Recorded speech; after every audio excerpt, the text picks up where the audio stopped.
It's a fool's errand to try to recreate that sound. And I'm a fool, so I guess I'm the guy to do it. But the research in this, I see the YouTube is littered with the bones of guys trying to recreate Hendrix's machine gun tone. And they're all guitar players, so what am I doing? But, I love Hendrix, and I was listening to Band of Gypsies for the millionth time, and I was listening on headphones, and I noticed that sound, that it was like a ring modulator, where, especially if you hit a couple of notes, you get overtones. A ring modulator takes two sounds and combines them to make a third. That's where the overtones come from. And Hendrix wasn't using a ring modulator, but he had this new doodad that Roger Mayer made for him that he called an Octavia. And it was basically an octave doubling circuit combined with distortion. So, I immediately loaded it up. I've got amplitude here. No, it wasn't. It didn't really sound like it.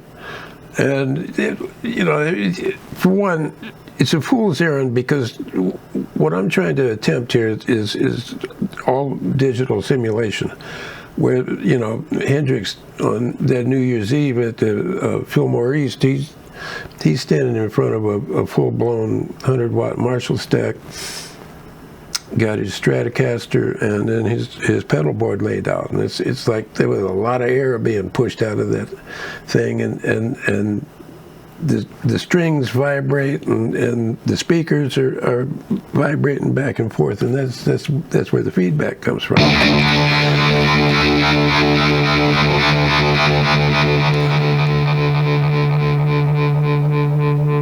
I get a little feedback.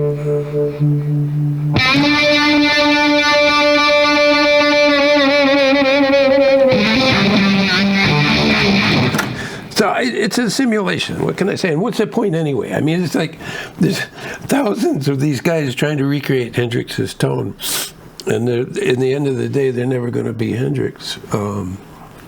But it's I think it's because the profound effect that Hendrix had, not just on guitar players, because look at me, I'm not a guitar player, but he there was before Hendrix and there was after Hendrix, and I think that all the guitar players chase this tone. For a rock guitar player, Hendrix is the master. He's a god, really. And so it's like a spiritual thing. It's like a pilgrimage. It's like going on the Hajj to try and learn, and they're learning the tone. It's not that there's so many YouTube channels where they're just teaching tone and how to set up your effects pedals, and not even talking about they're not doing tutorials on the notes, but it's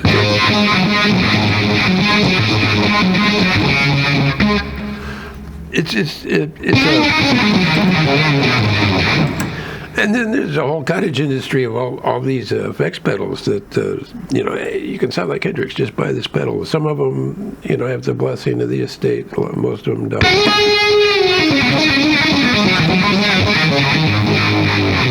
But who wouldn't want to sound like that? I mean, that's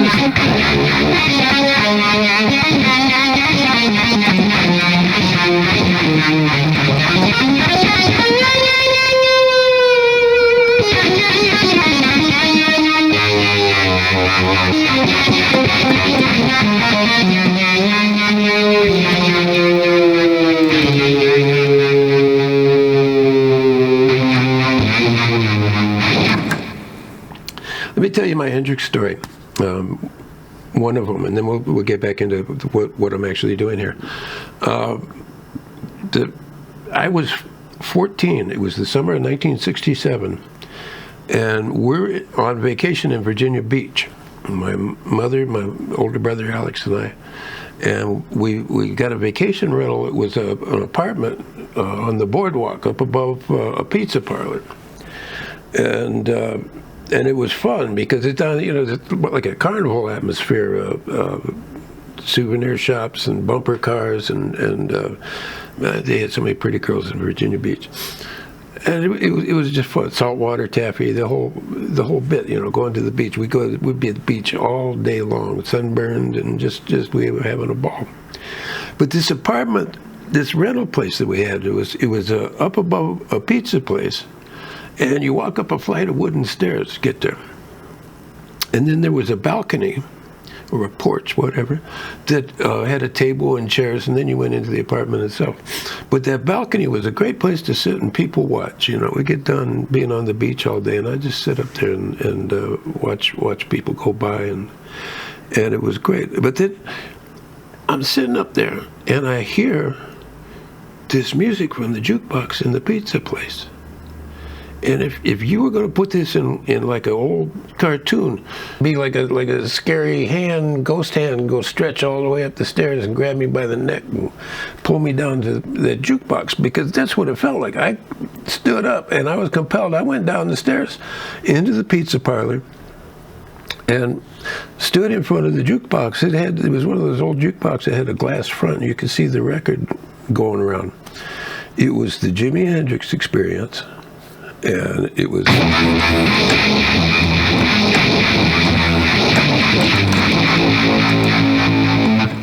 Foxy Lady. Yeah. They had two Hendrix 45s, both from the Are You Experienced album. They had Foxy Lady was backed with Hey Joe, and then the other one was Purple Haze that had The Wind Cries Mary on the back. And I stood there and I played all four of those songs over and over and over again until I was out of pocket change. And I went back upstairs and my mind was blown. It was just like...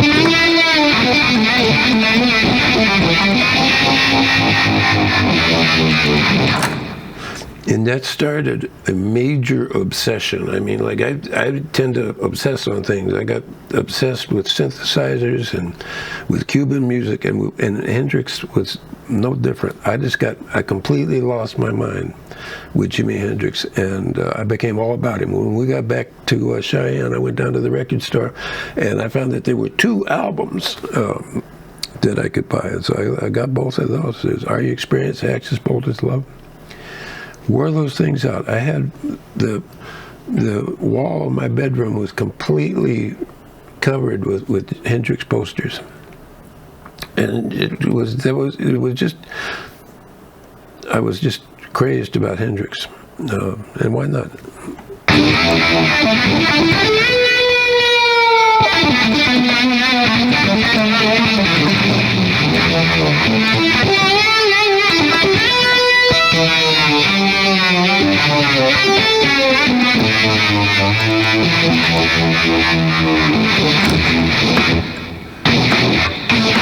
Here's what's going on with this sound. What you got here is the Octavia, Fuzz Face, Univibe, and then some people say that he had a fifth doodad. Oh, I've got a wah-wah pedal. It's the first thing. Hold on. There's that. Wah-wah pedal, Octavia, Fuzz Face, the Univibe, and then some people say, and I don't know if this is true or not, some people say he had another fuzz that later Roger Meyer called the Axis Fuzz, after Axis Bold as Love. So I put that in there too.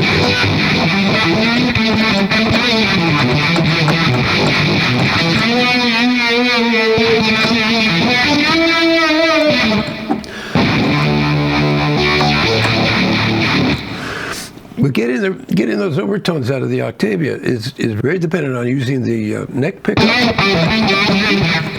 Now, the thing that you have to do with the Electric Mint is put it on the guitar settings. You need the pickup on the neck, and then you need to have access to this volume tone. But what you do, if you happen to have, you can map it to any MIDI controller, but it's especially easy with a control. I've got a Control S61.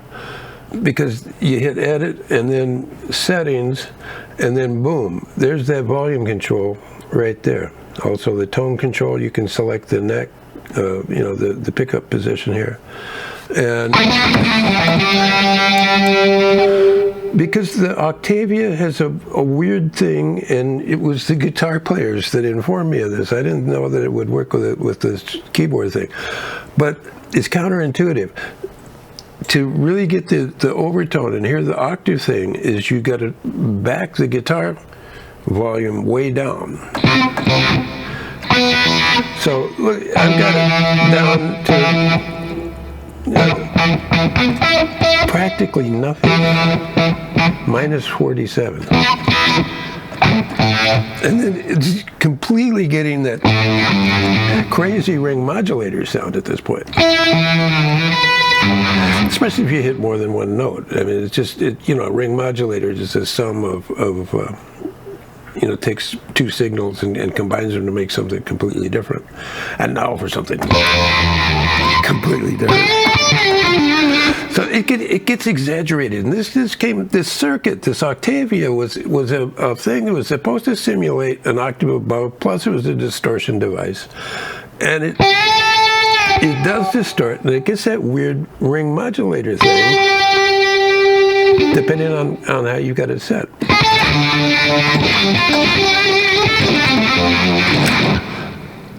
And if this, you can see this moves that. You can also, I've also got it mapped to the this touch strip. The touch strip is just not responsive enough. I go grab for it. I tried to map it to the mod wheel would be perfect, but you can't turn off the vibrato. They don't let you do that. So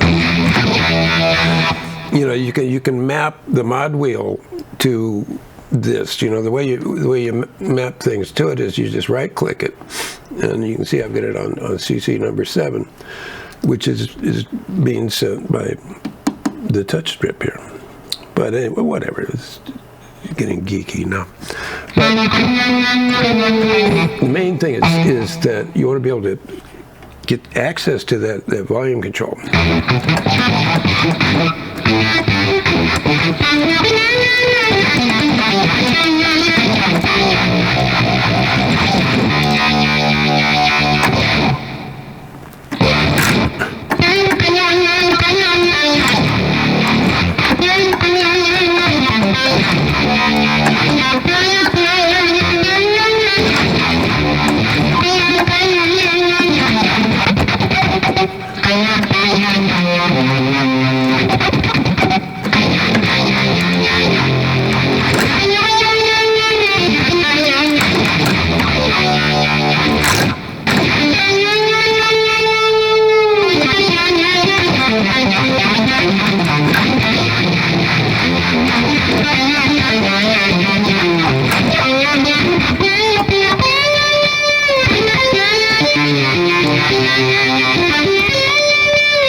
Yeah, I'm going to bump that volume all the way up and we'll see if we get that note that he does. Everybody talks about his note.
absolutely bonkers.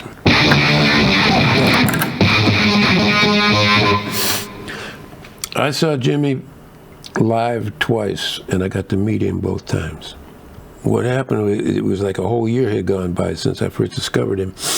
It was summer of '68, and I get word that he's going to be playing at Red Rocks Amphitheater in Denver. And of course I said to my parents, please, please, please, please, please, can I go? I was 15 years old.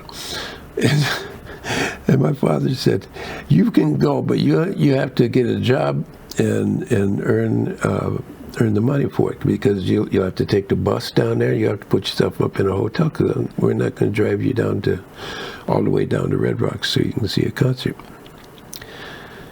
And so I said, yeah, sure, why not? I mean, I was glad that they, had that much trust to let a 15-year-old go unaccompanied to Denver and stay overnight in a hotel. I went and got a job. They had to fill out a permission slip for me to get a job because of the child labor laws. I was 15. I got a job at the Owl Inn as a car hop. The Owl Inn was like this place straight out of American Graffiti. It was like not a drive-through, but a drive-in. You drive in, and they get the little speakers there like a drive-in movie.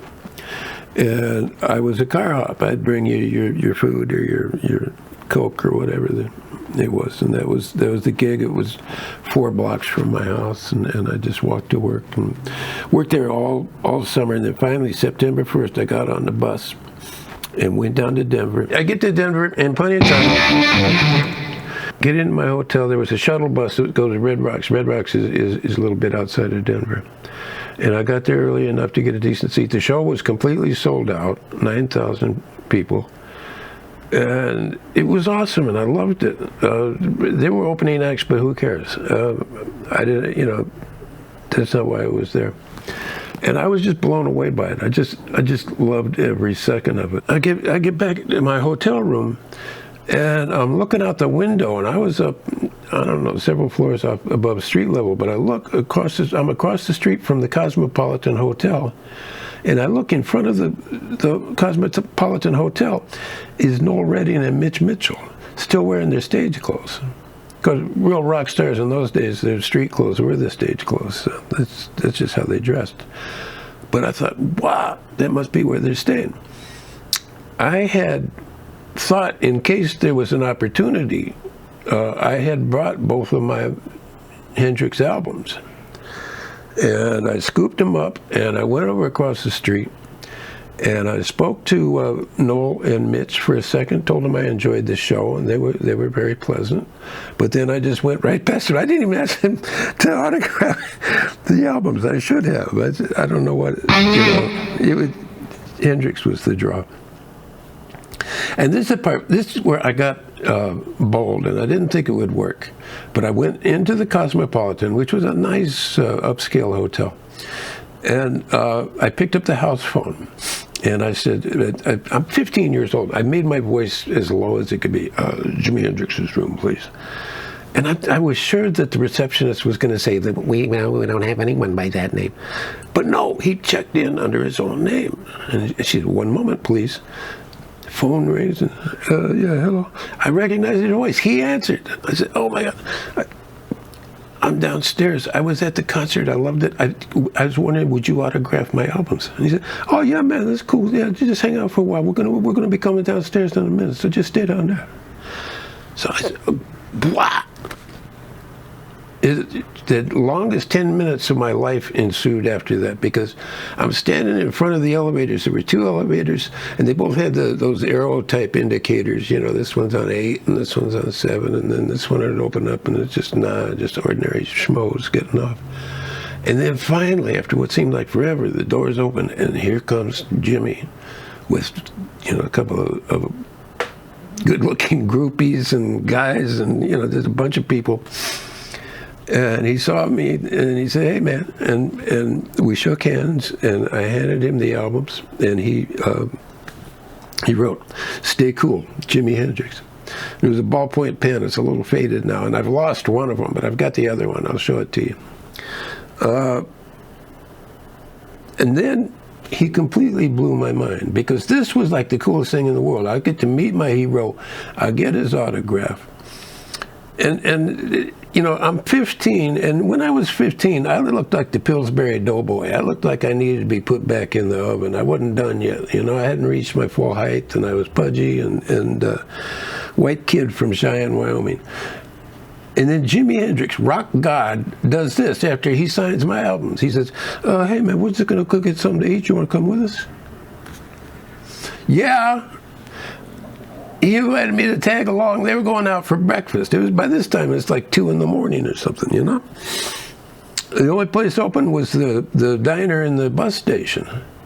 So I tagged along after him. We all squeezed into a couple of booths in the diner, and it was like the old, you know, it looked like something out of Twin Peaks, those old kind of diners with the red vinyl upholstered booths for mica and chrome and all that kind of stuff. And each table had a jukebox thing on it, not the actual jukebox, but you could select the records from it and put your money in.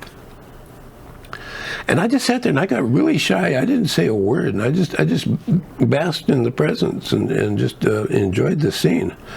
And I was down to pocket change because I'd paid for the hotel, I'd paid for the bus, paid for everything. I only had about less than $1 left, so I just ordered toast. I didn't expect him to buy me breakfast or anything. And somebody put "Hey Joe" on the jukebox. He said, "Hey, oh man, don't play that shit." He didn't want to listen to himself while he was just, you know, he was just being a person.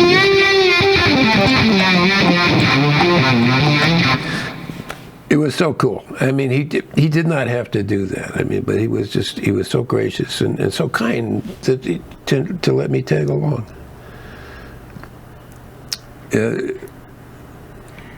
I was blown away, and I saw him a year after that at the Denver Pop Festival.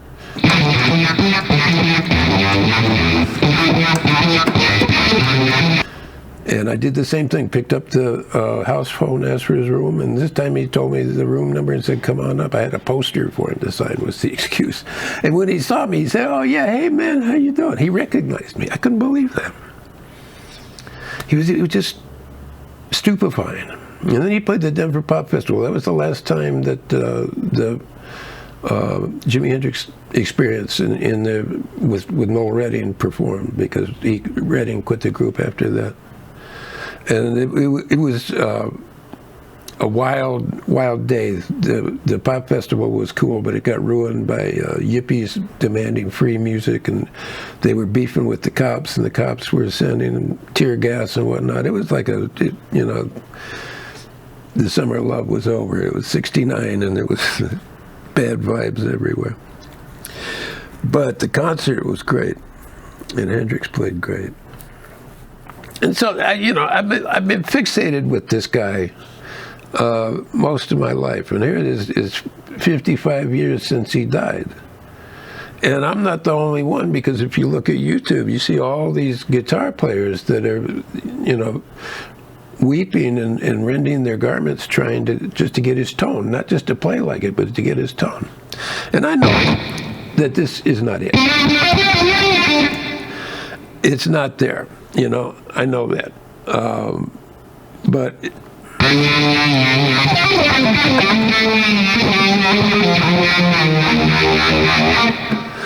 the only way I'm going to get any closer is if I actually ran a full-blown Marshall stack through actual pedals, and even then, it's going to be fake, because I got this thing. It's a keyboard. But whatever. I mean, this is the spirit. This is like, I think all these guitar players do this because it's a spiritual thing.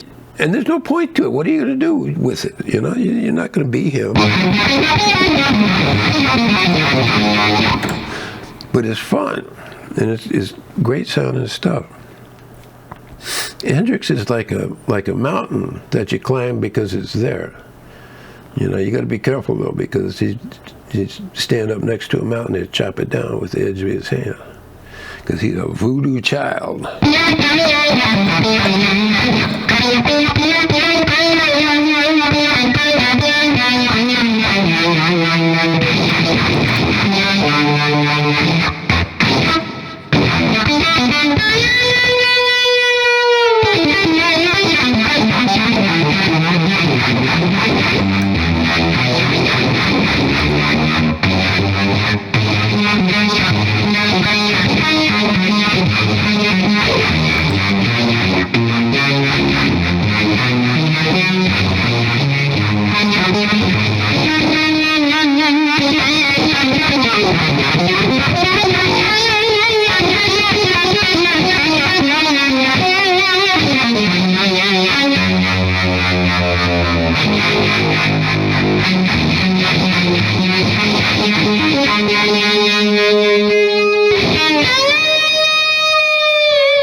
Jimi Hendrix. Yeah, I love that guy. And that's about it. So I didn't mean to take up all your sweet time. I'll give it right back to you one of these days. Thanks for watching, and I'll see you next time. Ciao.